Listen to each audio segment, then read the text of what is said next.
Hey, Jesse, can you see anyone else? Just me? Is there another? Does it look like there's another?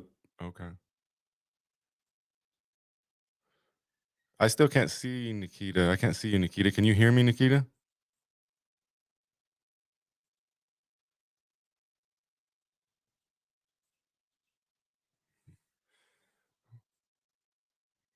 You can't. You can't hear me when I'm talking, Jesse?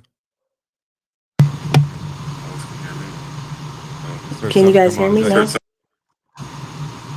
Yeah, I can hear you, Niketa. Oh, But well, there's great. like a background going on. Let me mess with things for just a second. Okay, that sounds better. Can you hear me well? That sounds better. Yeah, I hear you well. Okay. And I think I can't see you, but I think the audience can see you, so I'm not sure what's going on. Um, Yeah, I don't know. we can make good with it though. And I think Christy's having internet problems. Uh Um, oh. so I guess Technology. yeah, it's not a real podcast if you don't have lots of. Yeah, I guess I shouldn't say they're not unexpected anymore, but I always experience technical difficulties no matter what precautions I take. Um, Oh, yeah. well, if you don't mind, I guess we can just get started if that's okay. Yeah, sure. All right. All right, all right. Welcome to another episode of the Critical Social Worker, a revolutionary storytelling podcast. I'm your host, Christian Ace Stetler, aka Professor Ace, and I'm very happy to be joined by Niketa this morning/afternoon. How you doing, Niketa? I'm good. Thank you so much, Professor H, for having yeah, me.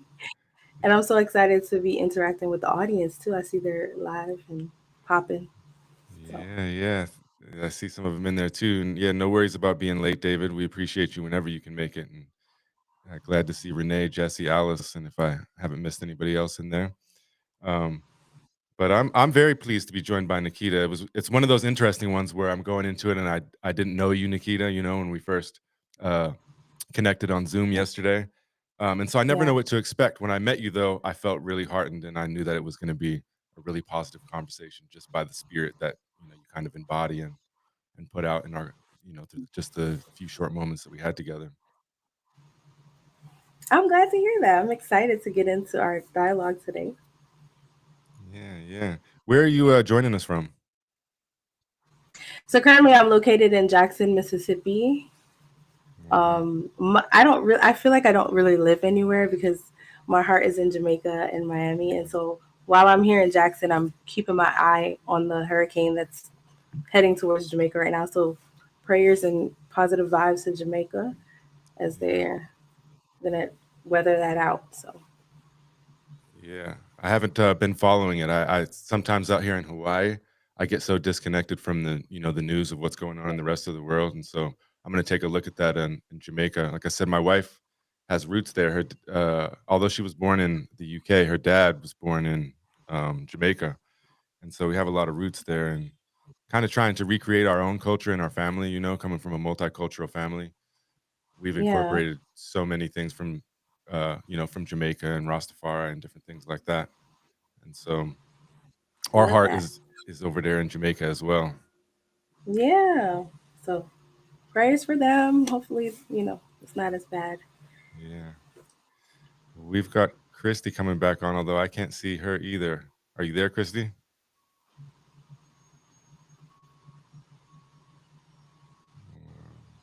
See if she gets on here.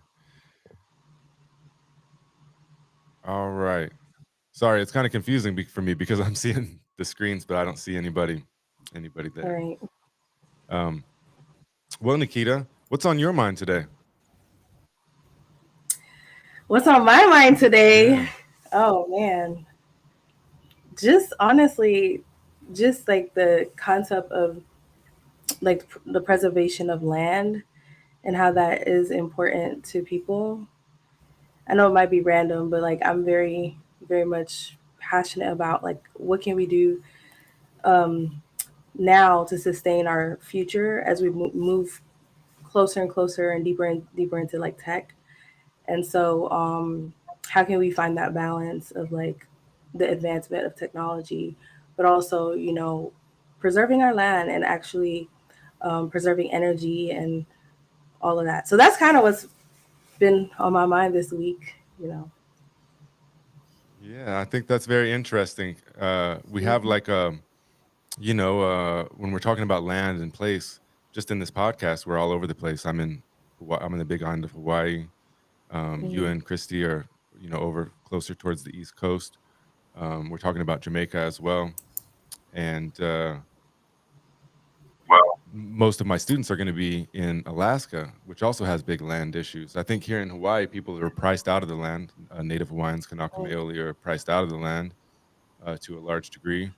In Alaska, they just, I know the Trump administration just okayed some kind of oil drilling in areas that have never been drilled before. And there's Alaska Native folks that are not allowed to fish in the rivers that they have done so since before time becoming. It makes me think of Jamaica and Mhm. you know uh, uh, displaced people in Yeah. Jamaica that actually took a different approach. I felt like, especially if you look at like Rastafari and whatnot, that came from another land and weren't able to, in most cases, bring culture and language because it was so suppressed. And so they Right. took what knowledge they had and they recreated it while keeping, what they could hold on to, and then reimagining it for themselves. You know what I mean? Yeah. Yep. That's a great. I think that's what a lot of people who are disconnected from their identities and roots. What happens is you see the remnants of the heritage and culture, and then they create this evolution of the culture. You know, they find their own way to reconnect by weaving in like revolutionary ideas or practices Mhm. as a way to reconnect to what may have been lost and uncovered. Yeah, and I think it's often we find ourselves, or people find themselves in unique situations. I think in one instance, I was reading about the American Indian Wars of the West, and Hmm. one of the things that I learned about it was that the native folks that were fighting for their land had often already been moved several times over the last 100 years before that. So they'd already been displaced several times. And then I think of like the African diaspora and just what I Hmm. had just talked about in Jamaica. But then you bring it here to America, and there's a whole nother dynamic for different people. Most of the Right. times when we talk about Black folks or African Americans in America, we're talking about folks that descended from American slavery, from chattel slavery in America. But I learned a lot since uniting with my wife and learning more about her roots and all of that. And you find that often Caribbean people, or even people that come from Africa directly over here, immigrants from Africa, they find that they don't quite fit in to the same narrative or the same thing that is kind of thought about and talked Yeah. about when it comes to African Americans. That's true. That's a very good analogy. And so a lot of us, we talk about the diaspora wars, being from various African diaspora. Like maybe you're the Black American who comes from here, or you're Canada or in UK, but you ultimately maybe are a descendant from Africa. And we just find these ways to kind of differentiate ourselves, like, oh no, but I'm this, but I'm that, and it's all a part of the colonized message, right? That's what's kind of kept us divided all these years. So I think it's good to shed light on how our narratives may be different, but difference does not equate to superiority or inferiority. I think that's what a lot of people struggle with. hmm And I think on the opposite side too, I think sometimes people say that, or I mean, you could look at it like from a kinship perspective. You know what I mean? We can be kin and we can Hmm. create relationship and relationality, but we don't have to be the exact same. There can still be differences that are there that we Right. could even use to unite us in some ways, if that makes sense. Yeah, for sure. I love that. Well, when we are talking about land, it also makes me think of one of my good friends I've had on the podcast a couple times. His name's Haki Shakur, and he's calls himself New African. And Mm. the New Africans have been fighting for the Republic of New Africa. They've been fighting. They believe that Black people in America are, I don't know what you want to say, owed, or it's justified, or whatever, that Mhm. they should have those states down there where you're at. I don't know, I can't Mm. remember them off heart, but Mississippi, Florida, Georgia, I Yeah, think the southern down in states. there. Yeah. And then on the other side, I hear reggae artists, and they're talking about repatriation to Africa. Yes. And I think it's Yes. changed a little bit. Like Bob Marley was talking about a literal repatriation. And I think some people still talk about that, but others talk about it more of like a repatriation to Africa in their mind or in their hearts. Yeah. So Yeah, what do you and I think? think that's what. Yeah, I think that's really what makes Jamaica, the vibe of Jamaica, is because a lot of our culture comes from that. We're so focused on like that connection to Africa. Like reggae music is huge. It's that, I mean, that's the essence of reggae music, right? To uplift African people, but at the same time not excluding other cultures. Like if you look at the reggae culture, it's very inclusive of everyone taking part of the culture. So I think for a long time the narrative have been, okay, blacks are inferior, and there wasn't much room for us to say yes, we can elevate blackness, we can uplift and honor African roots, and it doesn't mean that everyone else now becomes inferior, or there doesn't need to be this power struggle of who's on top. And so, I think that's the thread in reggae music and Rastafarianism in Jamaica. It's us really just uplifting the parts of us that have been oppressed for so long, had been told to us that narrative, that narrative of inferiority. And so it's just, I think that's where the power comes from in the culture. Yeah, absolutely. And I think one of the ways that Rastas, staying on the subject, look at things differently than say we do here in America, is that Mm-hmm. I think it's important. I don't want to dismiss any of this. So you know, um, Yeah. I think that when we talk about, like, say, Black folks, and we say we have, I don't know, there's this thing called the wheel of power that oftentimes folks use in social work, and it has the things that can keep you on the outside of outside out of power, and things that can keep you inside of power. And obviously, like being white is on the inside, and being black Mm-hmm. they put on the outside. And I understand the perspective. I'm not dismissing it at all. But I think Mm. Rastafarians would say that the power of language is so important, and that you should actually be saying that black is powerful, like Black Panther type of style, instead, if Yeah. that makes sense. That your words, Yeah. how you say it, is important, and it means something. Yeah. I love that.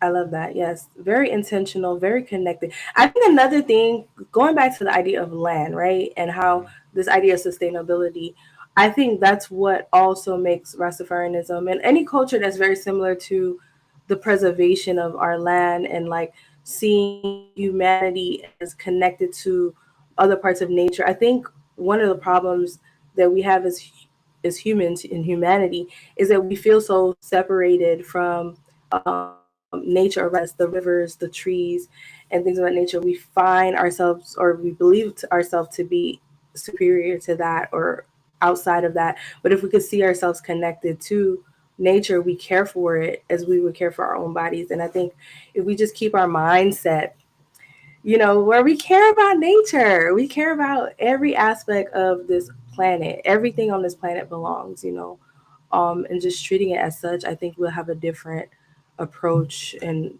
you know, conflicts. Yeah.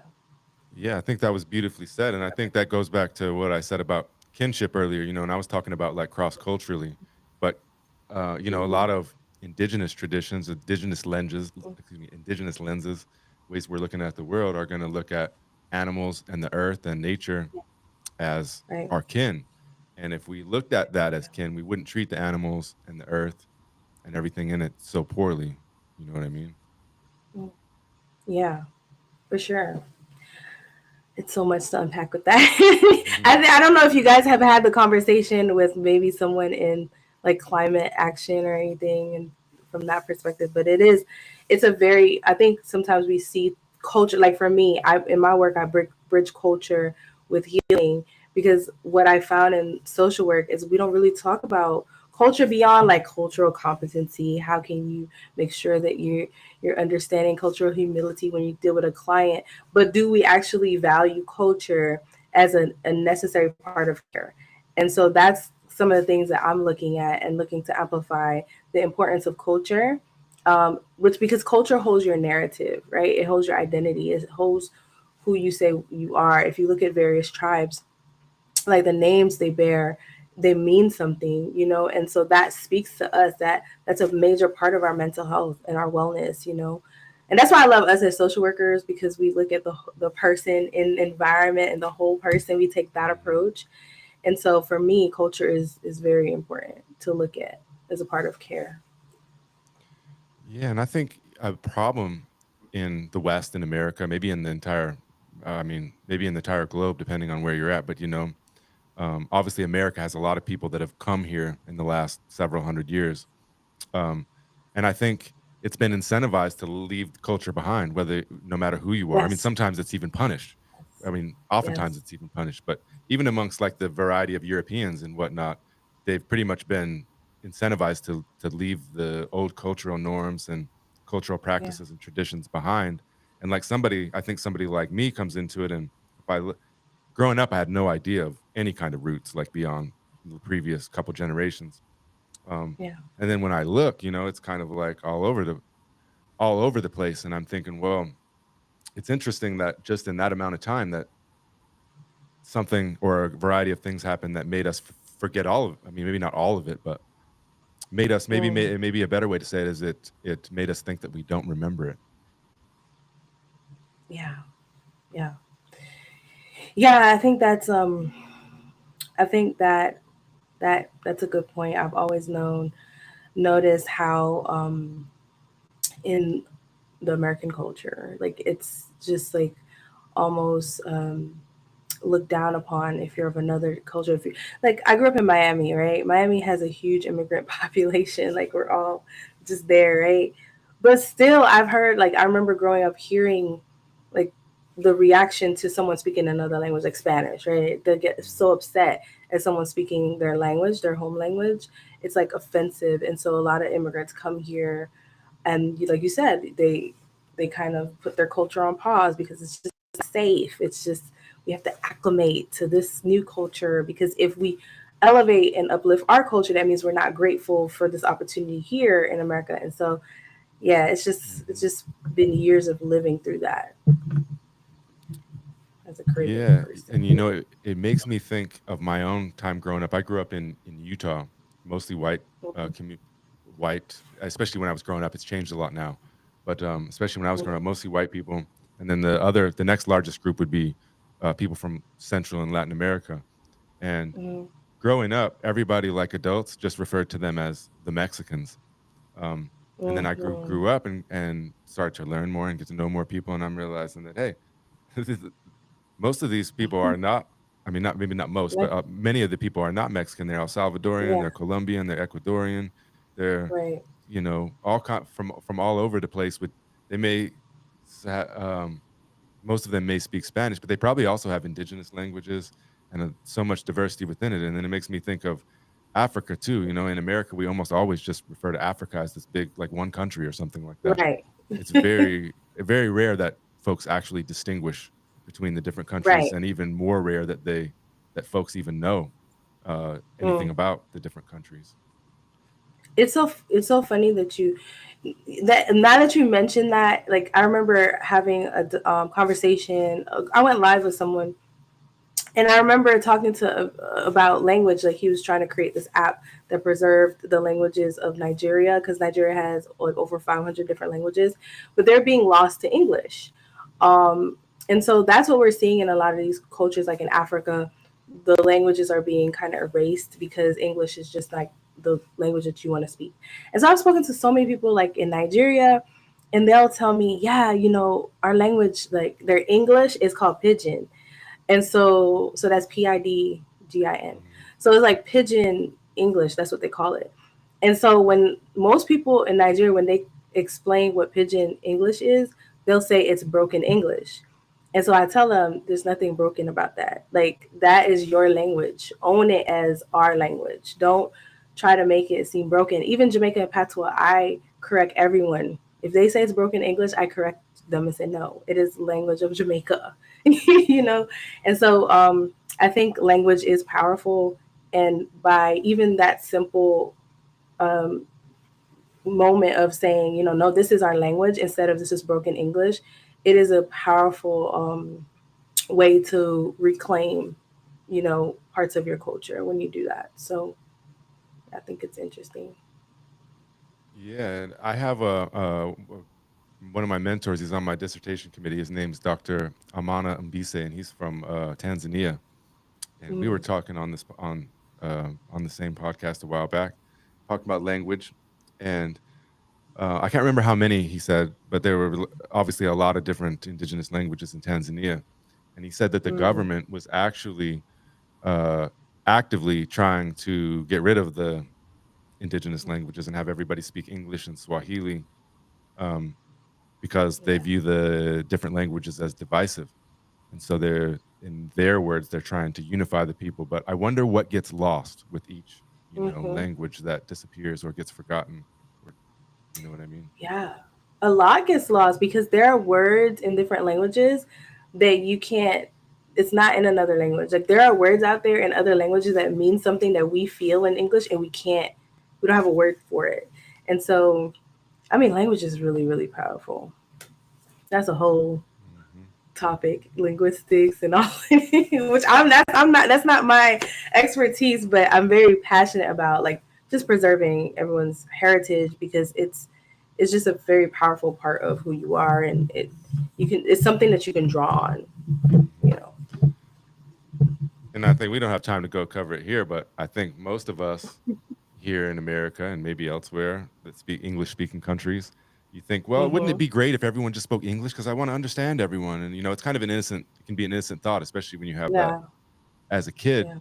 Um, but you don't realize that how constraining the English language is. And it's the only language I speak fluently. So I don't have tons of experience in that. I only have experience of listening to other folks and, Mhm. hearing them talk about their language. But it's more than just like direct translations, if you know what I mean, from word to word. Right. Right. There's whole different. It's Exactly. like a whole different lenses of looking and Right. interpreting the world. Right. That's a very good point. Language is the lens. Like is truly the lens. Even like certain things that we'll say in patois, like if you translate word for word in English, the emphasis, the meaning isn't the same in the English translation, Hmm. and so you're right. It's just the way you see things, the way. Yeah. Yeah. Hi, Yeah. Christy. I guess she's Hi. back. I You made had it to in. scratch and claw to get in here. We got some storms coming in, and the internet is just not participating. I had to log in on my phone. I guess. I'm glad you made it, Christy. I can't see either of you. I can hear you both, but I can't Oh see wow. either of you. So it's kind of weird, but Oh it's all good. Well, we've been talking about language and land and all kinds of things like that. And I think might be a good point to tie it into social work. For one, thinking about what responsibility do social workers have to pick up these perspectives and talk about these ideas, and also um, you know taking it back to kind of what we were discussing on Zoom yesterday about Mm, intergenerational trauma. And I mentioned that I think that there are a lot of conservative leaning folks that completely dismiss intergenerational trauma. Matter of fact, I've read a few good books, like say on race, and I thought they had some really good points. And then I get to they start talking about, or they start, let's put it this way, they start dismissing historical trauma. And to be honest with me, to be honest with you, I don't get it. I'm meaning I don't get the dismissal of historical trauma. To me, it seems like when I lay it yeah. out and I look at it, even just the basic Mhm. information, it seems very logical. Yes. So share a little bit about like what when people are dismissing historical trauma, what is their point? What are they saying? I think what I've heard is it's just really simplifies it, and it's saying that, say slavery, for example. They say Mm-hmm. slavery happened a long time ago. People Mm-hmm. today didn't experience slavery. Even their Mm-hmm. parents didn't experience slavery, and so it does not affect them today. That it doesn't get passed down intergenerationally. They don't. What happened to your parents or the generations before you don't affect you. You live in America. and you have the same opportunity as everyone else. I think that would be like the also like the Charlie Kirk. That's what he would say.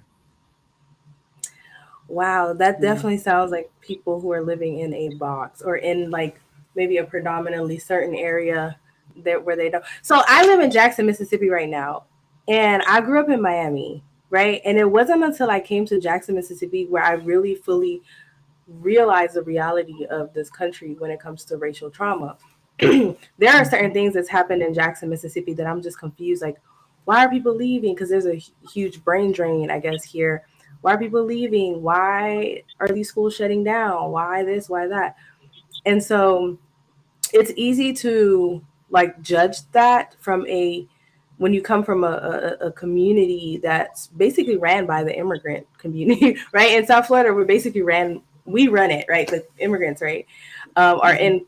in politics and stuff like that. But when you come here and you see that racial divide where um, there isn't really the diverse cultural um, connection that you see in like Miami when there's a whole bunch of different people from different cultures and countries. But here it's literally divided black and white.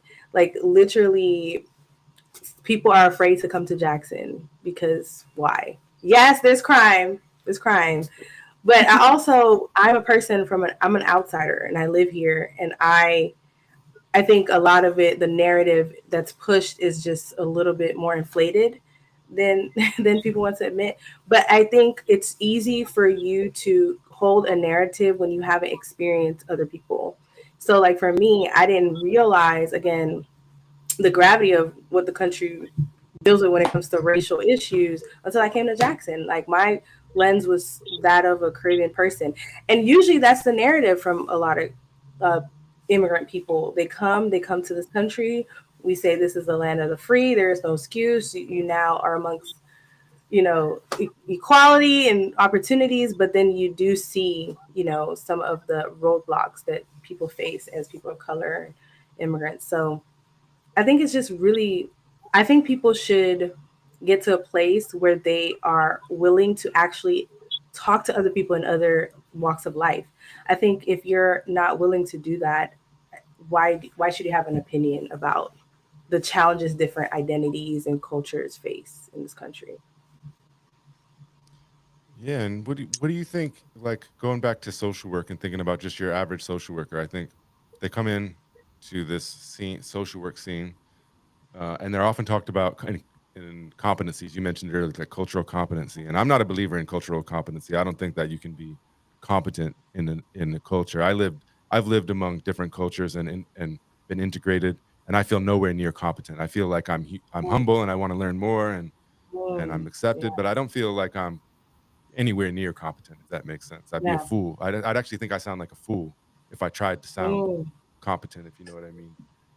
yeah, And so social workers come into this, and I think they're also headed into a future of social work with like the I know the interstate compact thing is largely celebrated, but I worry that tomorrow you're going to have a cubicle in a cheap state, like where it's cheap to operate, whether that's like Oklahoma or Utah or something like that.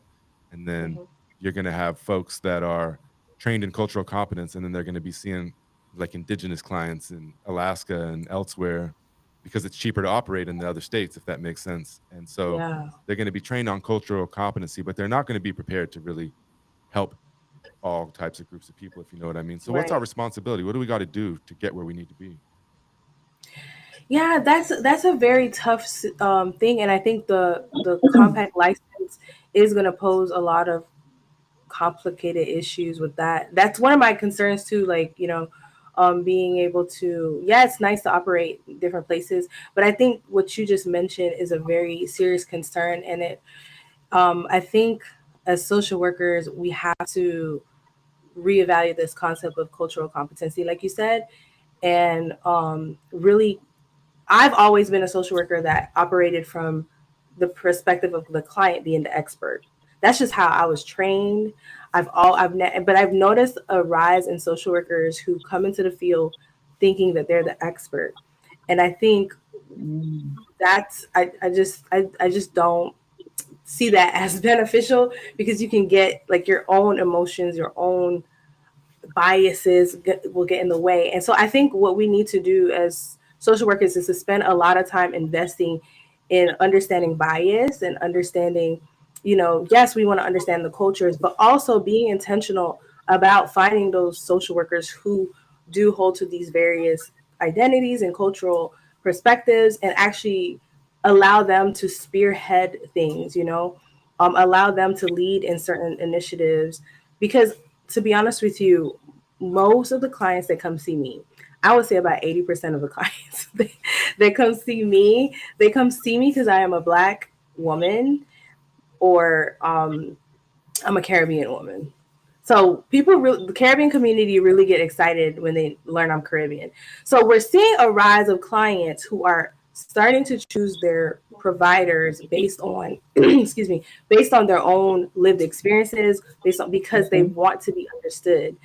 Clients are now past the point where they feel, where they can actually tell when, what you said earlier, Christian, you said, a person might just be trained in cultural competency, but have they really lived amongst these people, walked amongst these people? Like, do they care about these, the community? I really think we need to um, really hone in to those individuals who actually have lived experiences and actually care about the community. Like, we have to get real about what communities we care about. I think as social workers, we're often trained to be the generalists, right? I know as a student, that's what I was trained, like, just, know everything. But no, like, we also should encourage people to kind of develop their skills, like their interests a little bit more. Like, who do you really like? Like, who do you really like to serve? And that's who you should support. I'm not saying to exclude anyone, but I'm saying we just need people who are really passionate. Like, the heart. I think social work is also a heart work. So, like, people who care about a certain group of people, I think we should focus on them being leaders a lot more. I Yeah. 100%. Yeah, can I jump in there right quick? Yeah. I Sure. 100% agree with that because in the Black community, it's just now um becoming a thing where it's not taboo to seek help, to and so when you can go and find somebody who has the same shared experiences as you, it makes it okay, I guess, so to speak. It makes it it makes you, I guess, relax into it a little bit more because you know that you're going to be able to get insight from somebody who has the same shared experiences as you. Um, I I think that's important. It You never want to go in excluding anybody, but also I feel like there's nothing wrong with operating inside your lane. There's nothing wrong with um, I guess capitalizing on your expertise, so to speak, on your experiences, the things that you've experienced. Because if I were, a person who was struggling with addiction, I don't know that I would want somebody who's never struggled with addiction, to Hmm. try to counsel me. And if I were a Black man, I don't know that, I would want somebody who has never, walked a day in my shoes to try to counsel me on the things that I'm going through. So I think there's a lot of conversation that needs to be had, as you said, around that, and encouraging people to kind of go with their strengths and Yeah. serve the communities that they will be better suited in serving. Because I don't know how to I just being 100% honest, I don't know how to serve a group of World War I veterans, or World War II veterans. I can't, like, I've never experienced, even though I was in the military for like 30 seconds, but I don't have that experience, and so I can't bring anything um of value to the table for them. So I really do. I think you said a mouthful there. It's good to encourage people to, operate in the lane where they have the most experience. Mm, mm.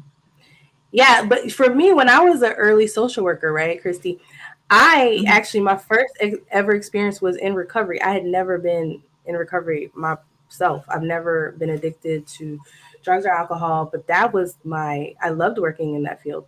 But here's what made me survive and made me, I feel, get the respect of the clients is I didn't pretend to be all knowing. I didn't pretend that I'm the expert.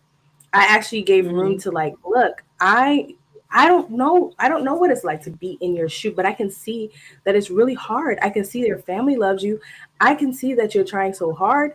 I can see, that you're working so hard and you've succeeded in this area. So I know, yes, this the research says this. This is your lived experience, but let me bring you in a community. I think that was the beautiful thing of recovery work. There was always a community. So it wasn't just me guiding you, it was a whole community on your journey. So I think that's what helps when you amplify their strengths and their expertise in their own life and knowing that they have the power. Also, I worked as a federal social worker for a few years, like with veterans. I'm just never a veteran at all. I'm not a veteran at all, and I still was able to. So yes, we can serve people in the different areas, and we can do good work. I feel like I've done great work in recovery and with veterans, but I think I guess staying humble and understanding that you as a veteran, you went through this. I didn't go through that. And I can't pretend that I'm just going to tell you everything. And I will draw on other people who were veterans and pull them in the room. Like, don't be afraid to not be the expert. And I think that's what gets us when we try to be the expert in everything. Yeah. I think the dialogue between you two just now is very important. Yeah. Um, and I see both sides of it. I think on one hand, like when Yeah. you're talking about the black male and he wants to go and see somebody that's had been through his experience, that's, I mean, there's that's totally validated. And I also Yeah. think that, like, say if they came and saw me, I'm not a black male, but while I Mm-hmm. may not have the same exact experiences or much different experience for that matter, we both may have experienced pain, suffering, Mm-hmm. being left out, different things like that. And so I can empathize and help in different ways. My wife's a clinician, and she's not. I went through recovery, so I went through drug addiction like 20 years ago, and my wife and I often talk because she's a therapist, so she's seeing people sometimes with substance abuse issues, and she says sometimes she feels Mm-hmm. inadequate that she doesn't know, and she wishes they had me. And then I oftentimes have people come to me when I'll share my story, and they would want me to talk to them because they had a similar story. And I remember when I went to recovery, my counselor, we didn't really have a lot in common, but he had like some hardcore history. And so him having that gave him a level of credence that it made me and the rest of us respect him in a different way that maybe we wouldn't have if he was the same person but didn't have that experience. So Mm-hmm. I see all sides of it. Yeah, it's much better. Like, and I think also of Alaska. Um, it'd be great if we had, because there's so many different Alaska Native peoples across the state. It's a huge state, right? And it'd be great if we had, Yupik therapists for all of the Yupik clients or the people that need services, or Inupiaq or wherever. But it's not always the reality, and so there are going to be other people. And I don't like to say that they can't help them at all. I think that they're going to be limited in some ways for sure. But I Yeah. think with some humility and effort and all that they can contribute. And I heard you, Christy, say that you wouldn't have anything of value to offer to like a veteran, but I disagree with you. I know you very well, and I think you could have a lot of things to offer. Maybe not the experience of being a veteran, but many Mm-hmm. other uh, areas that I think you could help build empathy. And I don't. I think Absolutely. that sometimes we underestimate just the power of listening to somebody, even if it's Right. different and we don't have that experience. Listening to them, and it validates the experience for them Yeah. in sometimes.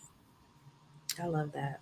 And what would this world be if we're just all just stuck to ourselves, like those to people that just look like us and are just like us? So I do think it's a great opportunity to just interact with various different people. Um, but I also think definitely. I see both sides, like you, Christian. That sometimes there are people who just have been just mistrust of the system, and so for them, you know it would be beneficial to have people. But I think also that's why as social workers it is our responsibility to be humble, to try our Yep. best to interact with other people, like outside of work. If you're in this career as a social worker, you should be interacting with various types of people. Like you should be going to various types of events. I think it should be your life work, because social work feels like my life's. It feels a part of my life, not in a toxic way that I can't let go of work, but in a way that it's like my life's duty, Mhm. And so I feel like that. I feel like this kind of career, it's not. I don't want to compare it to any other career, but it's almost like a vocation in a sense. Like it's your life's work, and I think that as social workers, our duty are outside of the 9 to 5 hours or whatever hours we clock in, but we it's important for us to be engaged in the community, be engaged with other people, being to know what's going on in your community. And it does, get outside of just your culture, you know um and learn and participate. I remember I went to don't judge me, guys, I'm going to say this wrong. Was it Dia de los Muertos?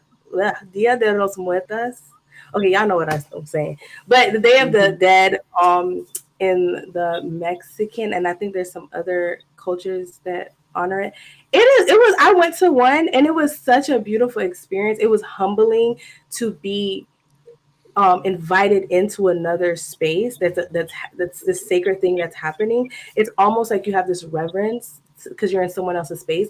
And so I feel like we should do that more often as people. We should go into other people's space, invited of course, but go into other cultural spaces, because that just makes us better humans, but it also makes our work better. So yeah, I'm with y'all on that. Yeah, and go into it not for entertainment, but to learn and Yes, connect is what I would say. that big. Yeah, that's another thing too. Like as social workers, we have to check our hearts. Like, are we entertained? Like, do are we looking at our clients like lab rats? Because how many clients over the years said that to me. They felt that they were lab rats, and we were just like, Oh wow. And so I think that's important to check our hearts and be honest and to do the work, um, to stay away from that, because we are all human. We're all people. Right. We're all the same, in that way. And so we can't just look at it as like, ooh, this is entertainment for us, but an actual sacred space, to be honored to be a part of. So I agree. Yeah. Um, Mm. there is. I just wanted before we move on too fast. David had a comment in the chat going back to when we were talking about Christy's talking about substance abuse and all that, and he says Christy's spot on in my opinion. When I was in treatment, the counselor that I had didn't have any lived experience with addiction, and I felt I had absolutely no connection with him, making it really hard to work with him. And I can just want to empathize with you real quick, David, because when I had cleaned my life up and was doing other things and whatnot, a few times I went to go see like a therapist, not for substance abuse, but just because I wanted to some help sorting things out in my life. And whenever I would mention the substance abuse from the past, I felt like it totally like Mm, made them unable to talk about me in the present moment and what I came like meeting me where I'm at. And all they could talk about, or they made the substance abuse this big deal where I wasn't there for that, if that makes sense. And yeah. if I felt like they did that from an outsider's perspective and they did not understand me like that previous counselor that I had would have. And so Mm, I'm not saying people without addiction history I'm not saying that they can't help, but certainly it does help to have the experience, especially for that like connection and respect and level and all that. Um, but I wanted to just kind of shift gears for a minute. You've mentioned the word heart several times, and it's a big part of what I believe in is social work. I think that social work should be heart centered. I mm, have a former mentor of mine that passed on a few years ago, but her name's grandmother Rita Blumenstein, and she would mm, say that we're unable to learn effectively if we have a burden on our hearts. So, like in my courses, I host talking circles, facilitate talking circles, and I always invite folks to share what's on their heart because I feel like, and I think this goes to connecting back to what we're talking about with historical trauma and just the lived experiences of people, sometimes you don't know the level of burdens that a student or a client that you're working with or whoever, just another human being is walking around with. Mm. And by providing opportunities and space for folks to share and unburden their hearts, I think it has really profound implications. And um, in your bio, it says that I think it says you something like you facilitate or you uh, practice um, heart-centered facilitation is I think what you said, heart-centered facilitation. And that really made my heart fill up just reading that and whatnot. So I was wondering if you could just talk about that. What does that mean to, heart-centered facilitation, leading from the heart? Yeah, I think because we can get so caught up. I think a lot of people come into this field because something happened to them or they experienced something and they just want to be the person to help. And it can be a beautiful thing for many of us, right? But I also think we can get so caught up in the prestige, right? People react really when I tell people, "Yeah, I'm a therapist." They're like, "Oh my god!" Like, I think it's like impressive to a lot of people because I guess, because you're thinking about you dealing with the mind and all this stuff. I don't know, but like we have to get into this remembering that people are hurting, like people are feeling pain, and our job is to be there for them, be there for people who have never had anyone be there for them, you know. And so for me that means like really getting back to the human part of our work, you know. This, I'm big on stories. Like when I talk to my clients, I start with their story, and I even ask them something I ask clients all the time is like, okay, so how do you see yourself? What do you think about yourself? And clients actually break down crying sometimes because Hmm. for they don't ever have the space to ask themselves, well, what do I really think about myself? And is that something that came from me, or was that a narrative that was told to me from the outside? And so, like leaning in, like you mentioned, like asking them about them and helping them see that they matter. They're a valuable part of this world, just like the trees are. You have your place. And there's just too many people walking around who don't feel that they are that important to this world. Hmm. And so when we see their heart, their story, like we're probably one of the few people in their lives that would give them that space. I think we need to see this position, this career, as a career of honor, because we get to be hold space for people who have never had that opportunity. Like it was never safe for them to sit and talk about how they feel because they'd be judged, laughed at, harmed, whatever the case may be. So I think for us to really sit back and realize that this is not just a cool job or something that you just brag on. It's something, we're saving lives. Like people's lives depend on us a lot of times. And so when we take it that seriously, when we cultivate a care for humanity, we have to take time to cultivate care. And that's why I said earlier, we need to get in the habit of getting out there and fellowshipping with other people in their environment, because it's so easy for us to get caught up in this digital world where we're just doing the work. Social workers are burnt out. And now when you're burnt out, it's easy for us to go into autopilot, just seeing client as a number, and like. And so we have to take time to cultivate love for people, Hmm. even outside of work. Hmm. That's true.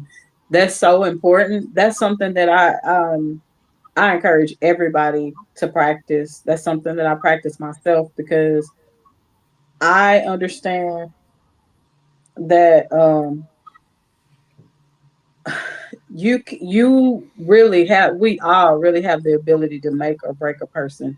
You just never know what somebody is dealing with, and you can encounter somebody on the worst day of their life, and it can be something um that you say that puts them over the edge. I um i don't know, I get, especially this past year, I've really just kind of been on this journey of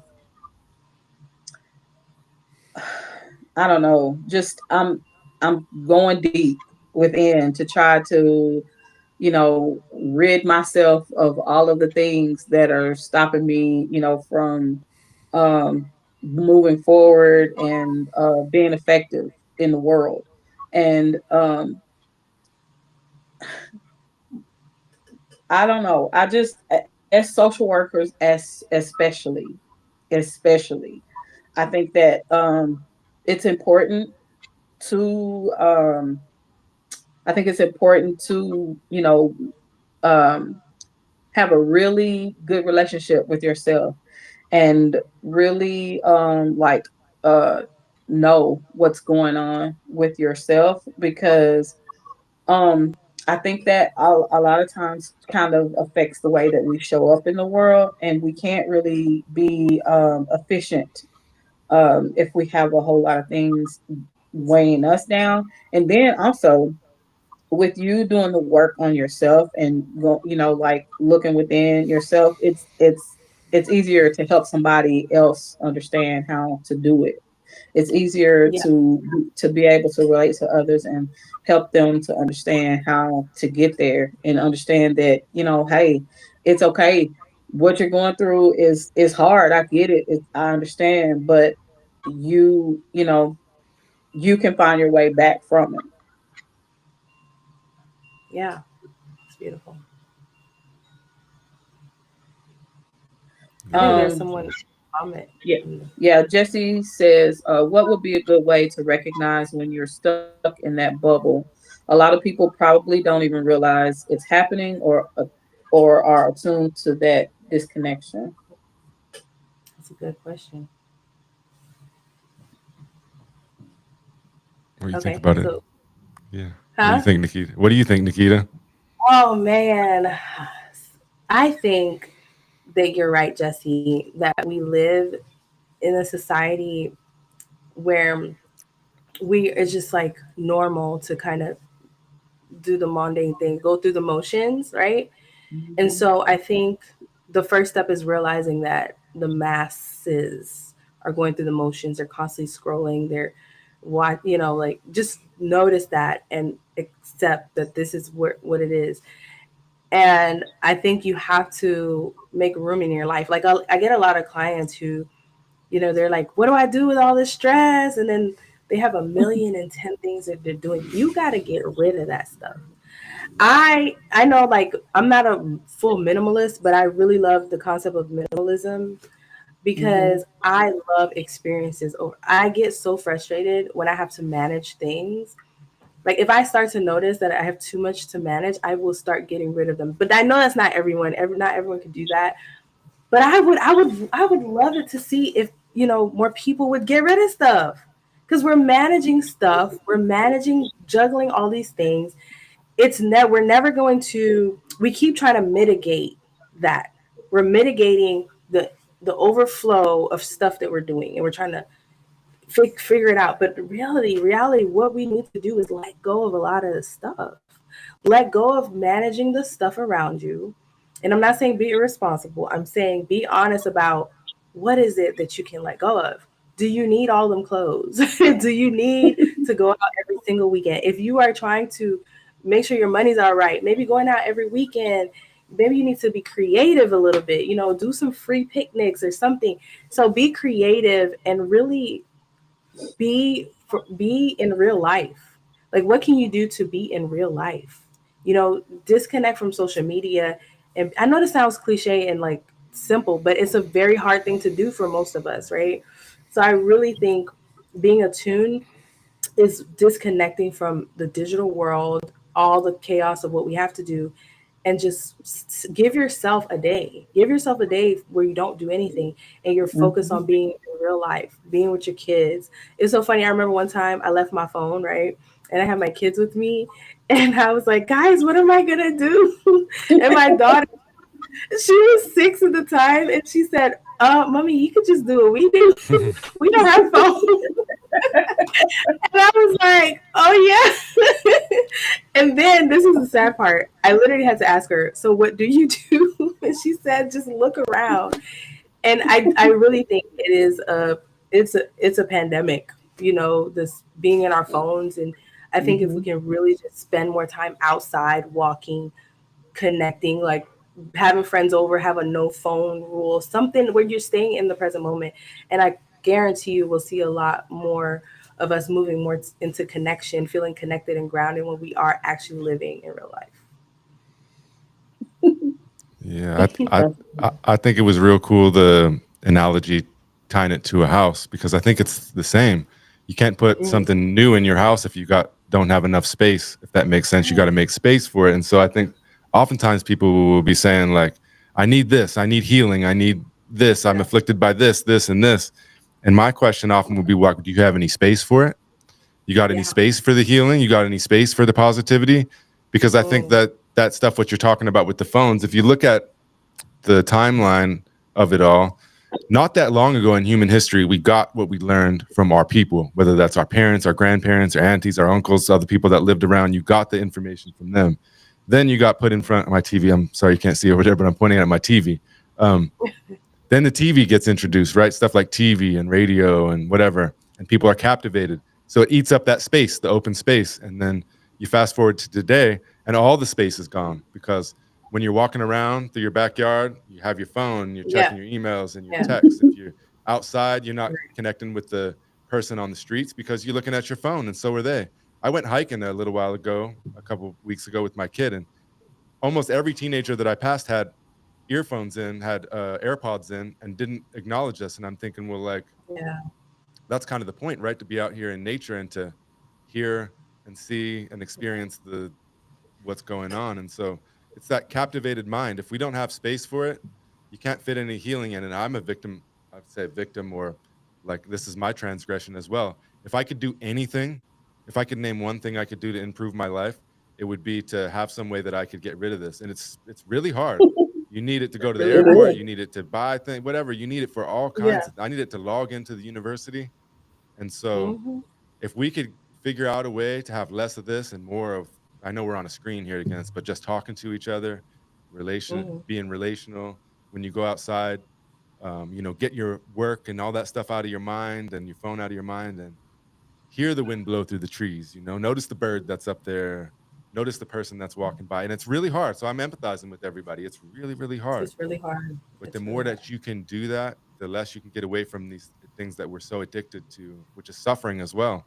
And I think even when you tie it to food, if you're feeling like sometimes I'll get in a string of bad habits in what I eat. I do pretty good these Hmm. days, but I'll get in a string of bad habits and I'll realize I'm just not feeling great. I feel kind of bloated and backed up and things like that. And then just by not eating, by like fasting for a little while, even if it's for one meal or a day or two meals, it opens up space for me and it makes things start to flow in a different way. And so Good point. in our society, we are always taught that more is better. That more, more, Mhm. more. I need more. I mean, the More, president more, of our more. We United need it. States is constantly talking about more, more, more, more. But sometimes less is exactly what you need. It's exactly what the doctor ordered, from my perspective. Yeah, Yeah. I agree. I'm really concerned. I'm gonna just say this, guys. We talking about the future of social work. We really need to prepare ourselves for what's coming. I'm really concerned about what you're saying. Like the fact that like the children are the ones that are really hooked to this. When I was in high school, I didn't get a phone till I was in 10th grade, and that phone was not a smartphone. Okay, so I can't even imagine. Like I can't fathom going to school with social media. Like when I even got to college, like there was social media, there was like Facebook, but it wasn't so like it Mhm. wasn't like the Instagram. There's just too many now, and so we Yeah. really, I think one of the solutions to this is going to have to be like more retreats, more like yoga, like stuff like that. That's going to intentionally bring us in a group of people who are actually doing this. Mhm. Yeah, I'll Yeah. use that opportunity to plant a little seed. My Yeah. wife and I, we've been manifesting this idea of, I don't want to call it a retreat, but similar to a retreat. We call it Yes. the waves of consciousness. And it's evolved over time, but it's actually gotten to the point where we're really, really floating the idea of having like a revolutionary social work retreat or some kind of, we had a different word for it, like a summit, maybe. Like summit might be a better That would be idea. great. And I having it love here, we that. have the space here, and I think we have the resources to make it affordable. And so I just want to plant that seed. You may be getting an invitation from us. So. Yay! That would be great. That would. That would be great. I would love that. We need more of those. Just where we can connect and build together, if that makes sense. Yes. Connect, unite, and build together without an agenda, too much of an agenda or anything like that. But yeah, just wanted to plant that seed. Yeah. Well, we've been on it for about an hour now, and there were a couple of things I know that tied to what Christy wanted to talk about. But we connected on, talked about hypnobirthing yesterday, and I talked to my wife. She's at a conference in Honolulu, so she's not able to join us right now live, but she recorded a video where she tells a story and has a question for you. And then I thought I could turn it over to Christy for a bit because I know she has some more things she wanted to talk about. So let's see if I can do this. I haven't done it this way before, but I think I can share it. Let's see here.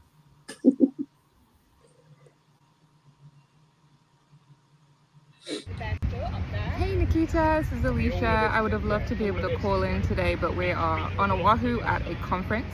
But Ace was telling me that you're involved in hypnobirthing, so I really wanted to share our hypnobirthing story. So when we found out we were pregnant with our first child, I remember vividly we were at, I can't remember what it's called, Ace will probably know, but we were working on the land and we were with a group of people and someone mentioned a natural birthing method, and it wasn't hypnobirthing, but it had me thinking, and then from then I just kept researching, found hypnobirthing, it really resonated with me. And then when we moved from Hawaii to Utah, I found a hypnobirthing class, which I dragged Ace to. It was like a 3-hour class after work for quite a few weeks. So it was kind of rough going, but I knew it was so important for us. So we kept going, we learned all about hypnobirthing, about changing that perception of fear of birth, knowing exactly what's happening in the body, using all of the breathing techniques and the visualizations and the mantras and affirmations, and it just really stuck with me. And our first birth was a little complicated and I ended up being induced, but I was so confident with hypnobirthing that it wasn't even a second thought that I'm still gonna hypnobirth. So even with the Pitocin, the strong contractions, we were still able to hypnobirth, and Ace, just the most amazing companion and partner with that, used all the pressure points, helped me with the breathing, and we got through that naturally with hypnobirthing. And it was beautiful. The recovery was great because it was natural. No tears, anything like that, because of everything that you learn in hypnobirthing. And then after that, like I said, I was so confident with it that we didn't need to go to any other classes for our second and third children. Still used hypnobirthing, wasn't induced for any of those, and same birth. It was no tears, no real complications. Recovery was pretty easy, and just like the empowerment that I felt that I was able to birth all 3 of our children using my breath and my mind, my visualizations and my body was incredible. And I know if we have future children that we'll continue using hypnobirthing. And and just sitting here by the beach right now, the beach has been my visualization with the surge breathing the whole time. And so I would imagine the waves coming in on my inhale and the waves going out on my exhale. It's so calming and soothing. So I can't wait to listen back to this episode and hear your involvement with hypnobirthing and your thoughts. I just wanted to share that story. And I would love to know if hypnobirthing has changed anything else in your life, because I think for me, it was not only in birth, but it just became very self-empowering, knowing that I have the power of my breath and my mind to control really anything. So yeah, I would love to hear from you if that changed anything else in your life. Thanks, guys. Wow. that made me smile so much the whole time. Wow, that was beautiful. And I can relate to her so much. Like, I'm telling you, my experience with hypnobirth is, like, when I came to Mississippi, I learned about the statistics for Black women. First of all, Mississippi has one of the worst birth outcomes in the country. But also, I've learned about in this country that Black women are 4 to 5 times more likely to die of childbirth related issues than white women. And it doesn't even matter your socioeconomic status. And that frightened me because I was like, I did not come to Mississippi to die, you know, so I'm going to come here and live. And so social worker, we can research and everything. And I found a group of doulas, a doula community in the Jackson, Mississippi area. And one doula, forever, she'll be forever be my doula, Cassandra Newman. I'll always call her name. She's the one that is a certified hypno birth instructor. And when I say she took me through this class, me and my partner through this class, and it just shifted everything that I thought that I was programmed to believe about birth. Because if you think about birth, right, the media has done a horrible job, well, a good job, but it's horrible in like training us to believe that birth is this traumatic, emergency, terrifying experience. But going through hypnobirthing, you saw quite the opposite. It was a beautiful, calming experience. Like that just doesn't match the visual of what the media portrays birth to be. So it's so funny. It like like you guys, I carried it on to my second child, my son. And when I had my daughter through hypnobirthing, it was at the hospital. But I only spent 4 hours of the 17 hours that I was laboring. But even the fact that I say I labored with my daughter for 17 hours, people are freaking out. Oh my God, that's such a long time. It didn't feel like 17 hours for me. It was so calm, it was so peaceful that it was not even crazy. It wasn't like people are like, oh my God, such a long time. No, it was a peaceful experience. And my only regret is I didn't have her at home. That's my only regret, because I was like, this is just so peaceful and perfect. Like she could have been born at home. And so my son, he was born at home, and we took those tools like visualization. Affirmations were big for me, so I had affirmations all over, and that really carried you through the laboring experiences. And so yes, I feel that it shifted my idea on birth, and it's made birth this really sacred experience, whereas people just it's just this quiet thing for most of society, where it's like, oh, you're pregnant, you have the baby, that's it. No one really thinks about the birthing experience unless you're in that experience. And so it really just showed me how powerful the experience is and how it should be talked about more, so people are not afraid of it, so people see the beauty of it. So yeah, it's also empowered me in like reclaiming the power in my body. And that's something that a lot of women, I mean, from traumas that we face as women, various kinds, right? I think that is very important for us as women, period, of birthing people. Yeah. I know, for just to touch on our experience just a little bit more, was that, and it's hard to know because I've only had children with my one wife, who's you saw her, she's a Yeah. woman of color, right? And so go to the hospital, and we had this, elaborate birth plan that we had written out, and we were newcomers for sure, Yeah. but we thought really hard about what we wanted and what we needed, and put it out there. And we had this nurse that was really nice, and read through it and really kind to us. And then it was like the midnight shift ended or something, and we had this new nurse, and she was like an older, bullheaded kind of, bullheaded white woman that thought that her way was her way or the highway. Right. And she didn't listen to anything that we said, and she made comments that, like, again, you never know what they intend with what they say, but she sure did say a lot of things in a certain ways that made it seem like she was talking to my wife because she was black, and she was like making a child out of her, if that makes sense. Like, she insinuated all kinds of things. And so, like,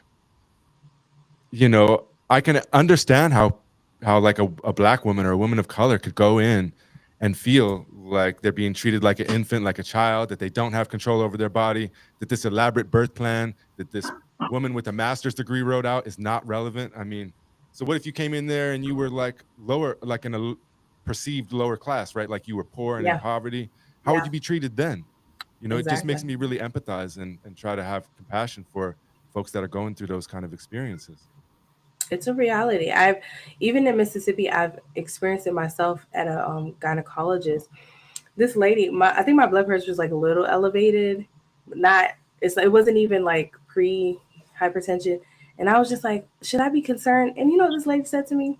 She's like, oh no, African American women have high blood pressure, and that that so this question here by Alice is, have you identified why Black women die at this horrific rate?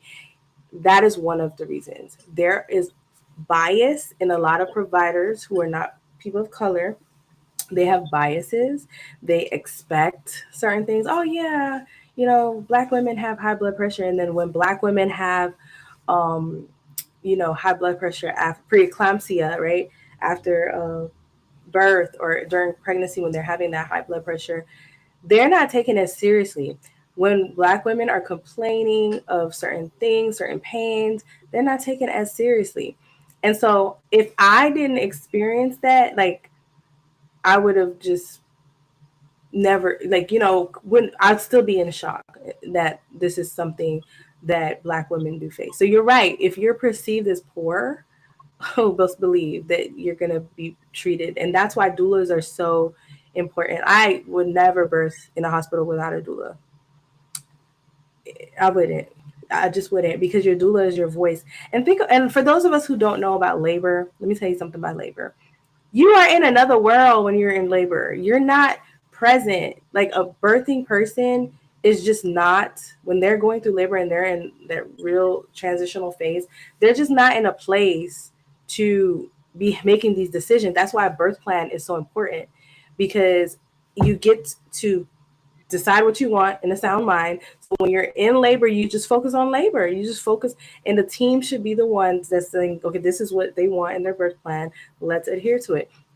But again, like I said in the beginning, a lot of people come into the helping professions, because they want to feel in control, because their own trauma. They want to feel in control, and so that's just one of the horrible things. You got to remember that the hospital is a system, just like the criminal justice system is a system, just like education, it's a system.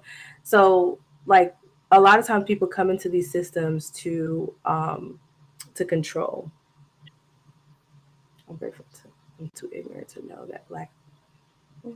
Yeah, but I think Yeah. that's a good point. That you might not have been aware of Black people having high blood pressure. I mean, there's so much to come, so much factors, contributing factors to that, but it's not something that you're born with. Like, there's so many different environmental factors to that, and there's also been historical mistrust in the medical system that we have to, like, Ace, earlier you asked, like, what is our responsibility? I think as social workers, that's a big part of our responsibility, continuing to advocate and holding a lot of providers or people who are in the systems who are decision maker, holding their feet to the fire and saying, no, this way of care is just not beneficial for people.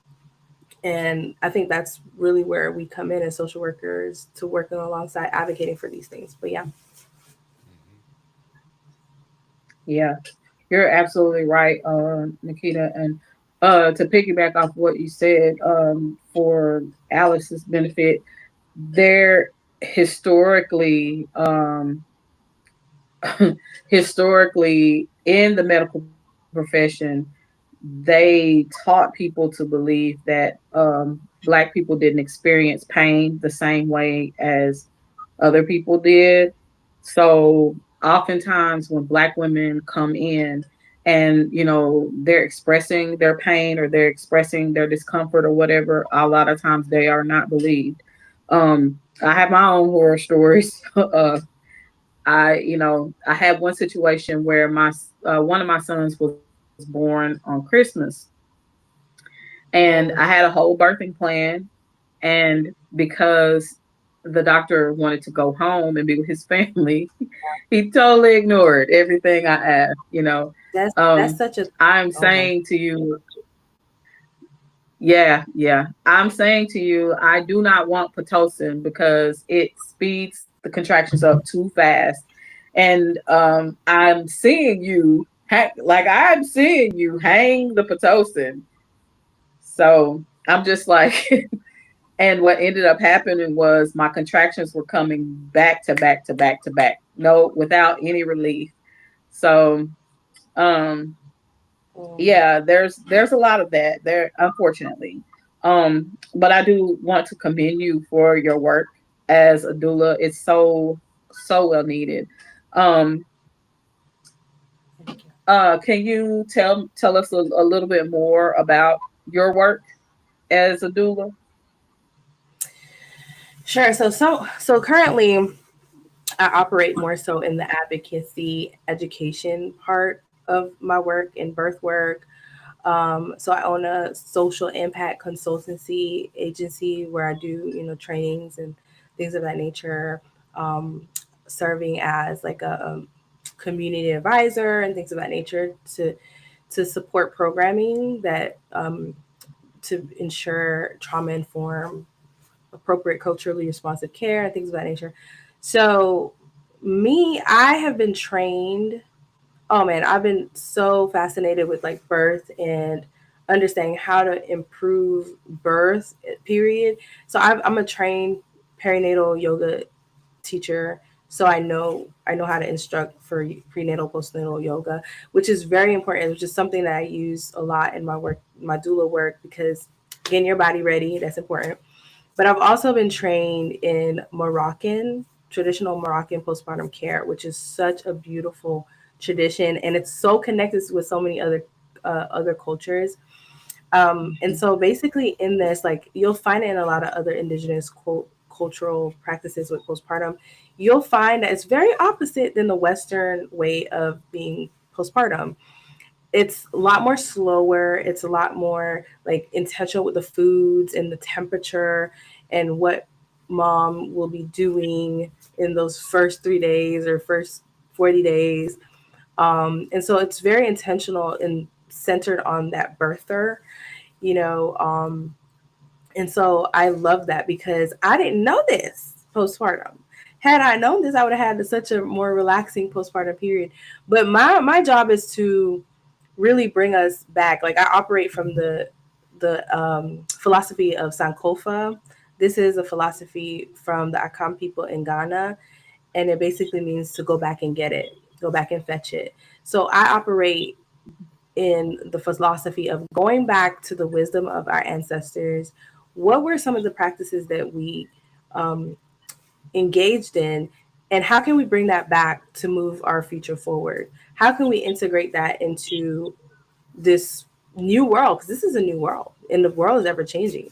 And so for me, it's advocating, it's educating about what needs to happen in the postpartum period. A lot of people don't even realize like you shouldn't even be eating cold foods and ice, like the ice that they give you in the hospital. Do not eat that. You need to be eating warm foods, like something simple as that. And so really just centering um, our moms and families, because there's a rise in perinatal mood and anxiety disorders, and I personally and clinically believe that if we can fix the postpartum period, help people to slow down in the postpartum period, to reconnect, have a moment to reconnect and get support. I think those numbers that we're seeing in postpartum depression and other perinatal mood and anxiety issues, you'll see them start to lessen because you have that space to do what you're really supposed to do. Like, going back to the hypnobirthing, like it just brings us back to what our body was meant to do and how we used to do things. So it's always full circle for me. It's going back and looking at hypnobirthing is just that. It's going back to look at how we used to birth now in the Mm-hmm. environments that we're birthing in. And it's very similar to other aspects. And so my work is really just bringing us back to our roots so that we can move forward. That's essentially my work. Like, what did our great, great, great, great, great, great, great grandmothers used to do when they used to birth? We need to be doing that because that's what helped. And it isn't to say that the medical field is not needed. It isn't to say that we don't like medicine. It's to say that medicine is an added thing for when it's needed. For in hypnobirthing, we say special circumstances, but birth is not an emergency. Yeah, You know, um, and so that's just a little bit about what I do. I operate more in the training and educating space now, but that's great. I love that. Thank you for that. yeah, awesome. One thing I think that we can ask here is working with the seniors along with Christy is that I think when students come into social work, sometimes they have these grand ideas about what I know I did about what you can do as a Mm. social worker, and I think they kind of become disillusioned when they learn about the opportunities that they're funneled towards, which is typically, micro.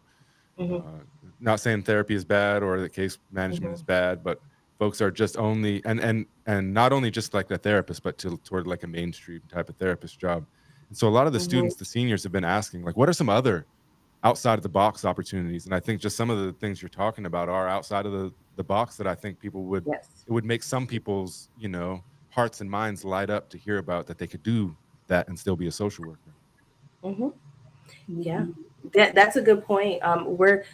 We were seeing a rise. So what I noticed when I'm in these spaces where we're talking about the care and looking at the community and the policies, a lot of people that are in these spaces are like, the public health uh, majors, which really and truly, there's a lot of social work programs that do both. Like they do the MSW MPH track. So we're really connected. We're really close.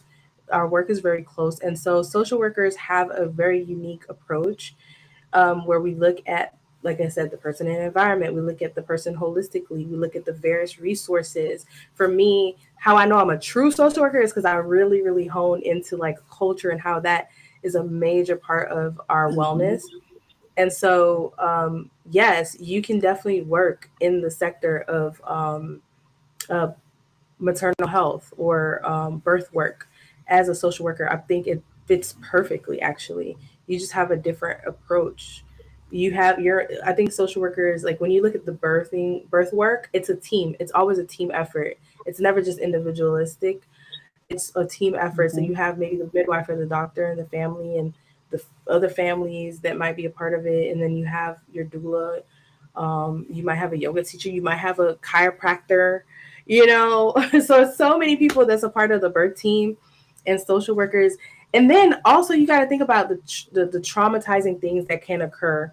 We forget that the traumatizing things that we help support in our work, we forget that pregnant families go through that too. So if there's domestic violence going on, Yeah. we need someone who feels safe, who safely can help a client navigate that in a way that Mhm. we build trust. Because remember, a lot of times when people hear social work, they think the system, like they're out to get me. But Mhm. how can we get on the side of the client while, still following our laws and everything, but really building trust? So there's so much that we can do as social workers that goes beyond just being a therapist and a caseworker.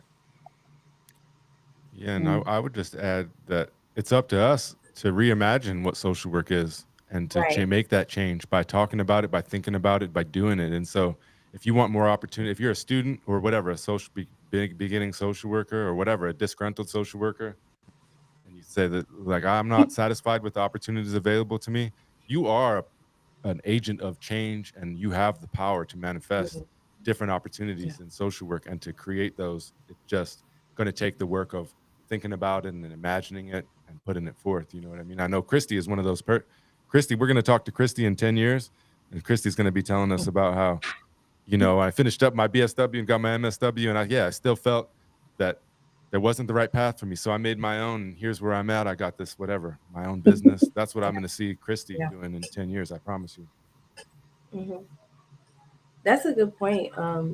Yeah. Because a lot of the stuff that we can do as social workers, it's not a direct path. It's not like an agency's just going to hire you for it because there's a job out there. A lot of what we can do are building our own jobs. And I think I heard someone say the job market is changing, first of all. But he was saying that the Mhm. job market is kind of disappearing and there's an increase in the skills market. So as social workers, it's very important for you Mhm. to master skills that you can sell Yeah. to organization because they have the money and they're going to start cutting some jobs. You can be the person that exchange those services, so a lot of what we can do, you're going to have to be creative, and it's not a bad thing. It's just about networking, like you said, and getting in there. Mhm. Yeah. You have any thoughts, Yeah. Christy? I'm kind of seeing that. I'm kind of seeing that. I'm really, really seeing that. Mhm. Skills is where it's at. Like I keep saying, my interests are all over the place. So I'm gonna just try to um learn as many skills skills as I can, and just Yeah. kind of build it um to suit my, my interests, and to suit areas that I feel like I can be most impactful. Yeah. If you're a social work student, do it all. Do it all. Don't hold back and think Yeah, you need to be that that. really, I really. Hmm. Hmm. Try it all. Well, we've been at it for about 90 minutes now, and I repeat, Thank I say this all the time. The the marker for the measuring stick for a good podcast episode is that the time went by fast and that you can keep talking. I mean, I could sit here and talk about 20 topics that we talked about for all day long. Um, Yeah. so first of all, I just want to say I really appreciate you both. I Mhm. appreciate the folks in the audience listening in, those that'll listen after, but especially those that that you contributed um, to the dialogue, some questions and all that. Um, and I like to leave it to you all for last words. And so I wanted to first start with Christy, say thank you for joining me again. I hope I'll have you back again for some of these future episodes. But do you have any last words, anything you want to say before we get out of here? Oh, I just want to say thank you, Nikita, for coming, and for all of the insight that you've added here today. You've definitely given me some things to think about. I'm gonna go look into doula work because that's an area of interest for me. Um, but thank you for all that you're doing. Seriously, it's well needed. Hmm. Thank you. I appreciate it. And special thank you to you, Nikita. Thank you so much for giving us some of your time, your wisdom, your experience, all of it. And most of all, thank you for being you. You're just an incredible person that I feel very honored to have had the opportunity to meet, connect with, share this space with. And I hope that this is not the only time, and that we'll find ways to connect and work together moving forward into the future. But big thank you from my heart to yours, my family to yours. Thank you for taking the time out of your no doubt busy schedule to join us. Um, do you Thank have any? you. You're welcome. Do you have any last words? I just want to say it has been an honor and a joy speaking with you guys today. It was very fun and very, I love talking about, like I told you, social work for me. I think it's a life thing. And so it was great talking about what I love and amongst people who are in the field and love it too. And thank you for the audience for tuning in and just really engaging.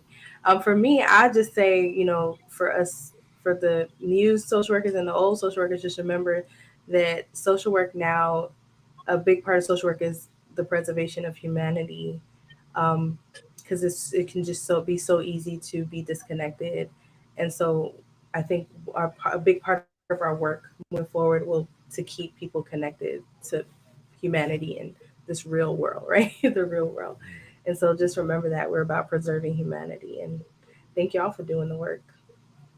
Yeah. Heart centered work, lead from the heart. Sometimes it can be hard, but lead from the heart. Your heart won't lead you astray. Sometimes the world can Mhm. confuse you on what your heart says, it can manipulate your intuition, let's say. But for the most part, if you listen closely, your heart, especially in social work, will always lead you. It might lead you against other people or away from other people, but it will lead you to the right decision, the right. It'll lead you to the right place. It won't lead you astray. And so that's the number one thing I appreciate about your work, Nikita. Well, it's been a pleasure with both of you, Christy and Nikita. I'd love to talk to you longer. Unfortunately, we've got to move forward. I'll get this up produced in the next couple of weeks, and then, like I said, hopefully we'll connect in the future moving forward. No problem. Yes. Have a All good right. one, guys. Thank you All so right. much. All right. Bye. Bye. Bye. Peace. Thank Have a good you. day.